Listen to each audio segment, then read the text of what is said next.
There's a specific type of workout advice that is genuinely dangerous for roughly 1/4 of the population. Not dangerous in a vague, listen to your body way, dangerous in a specific, measurable, physiological way that most fitness culture doesn't talk about, because fitness culture was mostly built around a different biology than yours.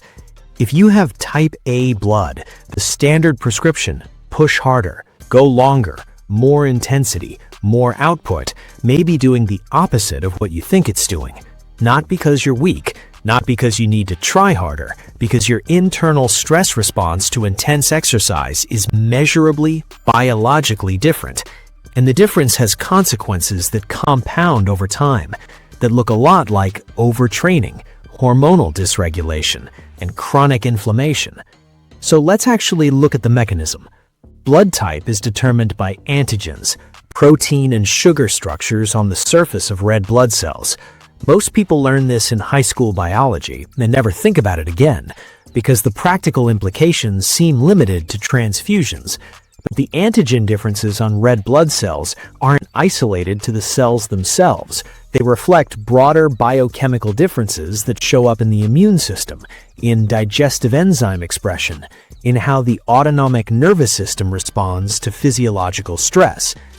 The autonomic nervous system has two primary modes: sympathetic, the gas pedal, fight or flight, elevated heart rate, cortisol release, blood redirected to muscles, threat response activated, and parasympathetic, the brake, rest and digest, recovery, repair, tissue rebuilding, hormonal restoration. You need both. The problem is balance, and type A individuals have a baseline autonomic profile that runs hotter on the sympathetic side. Peter Diadamo, who wrote Eat Right for Your Type, yes, the book that sold 7 million copies and became a whole thing, his dietary claims are controversial. Some haven't held up under controlled trials, but the physiological observations about type A stress response are grounded in research that predates his book. The cortisol reactivity data is real. The blood viscosity data is real. These aren't fringe claims. Here's what the cortisol data actually shows. In response to physical stressors, type A individuals tend to produce more cortisol and produce it faster than other blood types. The cortisol spike is higher, and critically, it takes longer to return to baseline. The clearance rate is slower. So the same intense workout that produces a cortisol spike in a type O individual, followed by a relatively quick recovery, produces a similar or higher spike in type A that lingers significantly longer. Cortisol in the short term is not the enemy. It mobilizes glucose. It prepares the body for physical demand. You need a cortisol response to exercise hard. The problem is chronic elevation.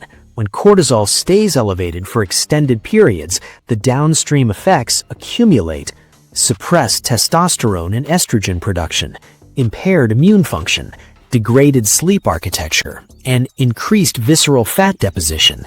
And, this is the one that gets missed in gym culture, muscle tissue breakdown rather than muscle tissue synthesis.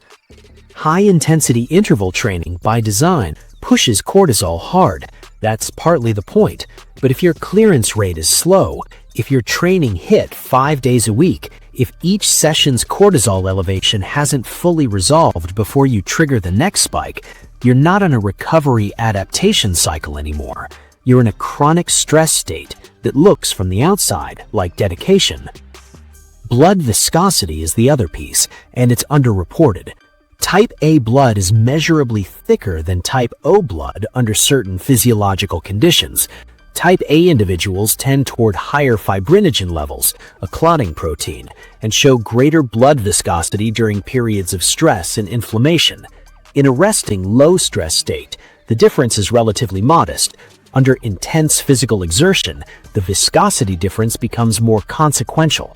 Thicker blood means the heart works harder to push the same volume. Oxygen delivery to working muscles is less efficient. Recovery between efforts takes longer because the circulatory system is clearing waste products through a more viscous medium.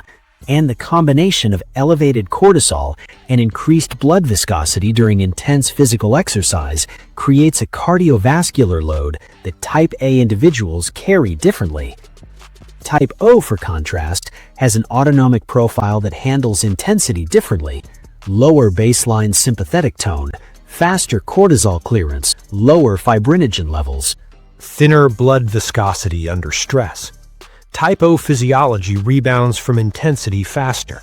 It's not that type O individuals are more athletic, it's that they're better suited to recover from the specific stressor that high-intensity training represents. Type A has what researchers have called a parasympathetically dominant recovery profile, meaning the biology is better calibrated for sustained moderate intensity effort over time, rather than repeated spikes of maximal output. The system can handle the spike, it just doesn't clear it as efficiently. Believe it or not, there's a well-documented phenomenon in sports science called overreaching, distinct from overtraining but on the same spectrum. Athletes who are training hard and consistently show decreased performance, elevated resting heart rate, mood disruption, and immune suppression, all the signs that indicate they need to back off. And the athletes who hit this state earliest, who have the hardest time recovering from it, tend to have the cortisol profile research consistently associates with type A blood. The adaptation that most type A exercisers need isn't more mental toughness, it's a restructured training load that works with the biology rather than against it. So what does that actually look like? Zone 2 cardio is the most evidence-backed adjustment. Zone 2 is moderate intensity cardiovascular output, typically around 60 to 70% of maximum heart rate. The body is working hard enough to drive mitochondrial adaptations, but not hard enough to trigger significant cortisol elevation. Conversational pace. You can speak in sentences. Sweating but not gasping. The research on Zone 2 training shows it builds mitochondrial density, improves fat oxidation efficiency, strengthens the aerobic base, and does all of this without the cortisol load of high-intensity work. For type A individuals specifically, Zone 2 represents a training modality that produces genuine cardiovascular benefit while respecting the autonomic profile that makes chronic intensity physiologically costly. Strength training fits well into type A physiology when volume and rest intervals are structured correctly, but the rest intervals matter more than most gym culture acknowledges. 2 to 3 minutes of rest between heavy sets allows cortisol to partially normalize. Supersets and minimal rest approaches, popular because they're efficient, are effectively compressing more cortisol spikes into a shorter window. For type A individuals, that's a meaningfully different physiological insult. Stress management practices aren't soft add-ons for type A exercisers, they're part of the training program. Because the cortisol budget isn't just drawn from exercise, it's drawn from total daily load. Work stress, sleep deprivation, nutritional stress, all of these draw from the same cortisol clearance system.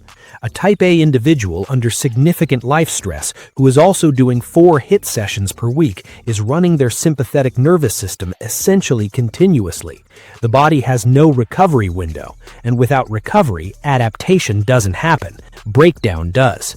Extended exhale breathing, where the exhale is longer than the inhale, activates the vagus nerve and measurably reduces cortisol levels. Cold water immersion post-exercise accelerates cortisol clearance and reduces systemic inflammation. Magnesium supplementation, specifically magnesium glycinate or magnesium threonate, have documented cortisol-lowering effects. Hydration directly affects blood viscosity. Even mild dehydration thickens blood meaningfully. Type A individuals training intensely should be hyper-aware of hydration status, not because everyone shouldn't hydrate, but because the baseline viscosity difference means the consequences of dehydration are more acute. Omega-3 fatty acids have well-documented blood thinning effects. They reduce platelet aggregation and lower fibrinogen levels over time.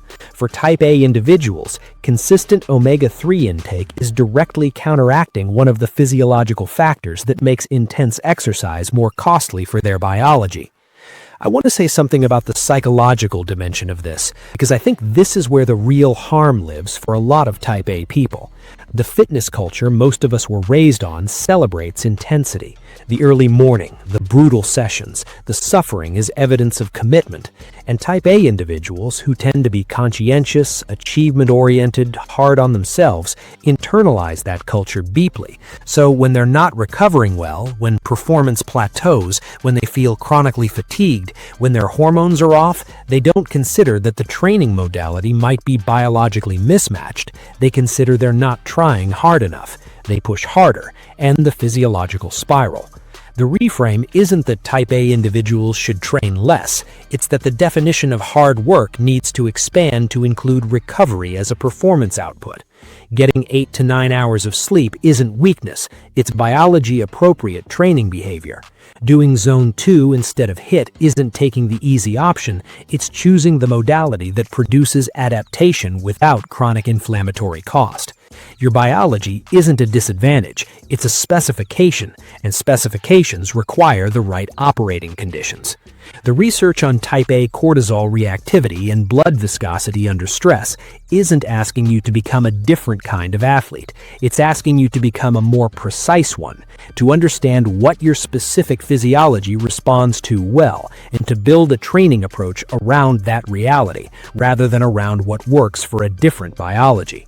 The hustle workout that burns someone else out in months is burning you out faster, and the adjustment isn't giving up, it's just finally working with what you actually have.